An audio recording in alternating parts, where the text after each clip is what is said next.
Every afternoon at exactly 3 p.m., Mrs. Elsie Whittaker sat on the green bench by the community garden, with her sun hat tilted just so and a thermos of chamomile tea in hand. She'd hum softly and clip faded blooms from the wildflowers nearby. No one knew who planted the flowers, they just knew Elsie tended them. She didn't speak much, just a nod here, a smile there. Children ran past her, adults walked by, and seasons changed. But Elsie remained a gentle fixture, like the bench itself.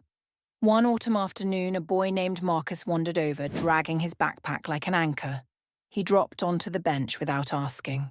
His face was red from tears he didn't want to explain. Elsie looked at him and offered a quiet, "Want some tea?" He shook his head. "I hate flowers," he muttered, eyes on the ground. "They die too fast." Elsie snipped a yellow daisy and studied it for a long moment. "That's true," she said. "But they come back. Not the same ones, of course. But something always grows in their place." Marcus frowned. "Doesn't make it hurt less." "No," Elsie agreed. "But it reminds us that not all endings are empty." They sat in silence, the kind that doesn't ask for words. After a while, she handed him a small spade. "Help me plant something. You don't have to talk." He did, clumsy, unsure, but he dug. That day, they planted a row of marigold seeds. Marcus came back the next day, and the next. Sometimes he was quiet, sometimes angry, sometimes full of questions. Elsie never pushed. She just kept showing up, sun hat, tea, and tiny shovel in hand.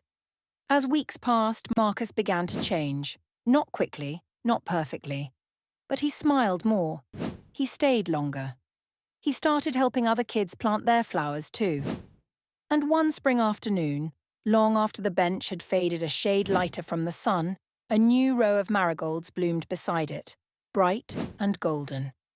A little plaque sat nearby, newly placed, carved with careful hands. For Mrs. Whittaker, who reminded us to keep planting, even when it hurt. Sometimes the smallest gestures, shared silence, a cup of tea, a patch of dirt, can help grow the deepest healing.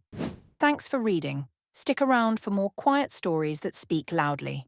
Subscribe for weekly stories that remind us how much beauty lives in the ordinary.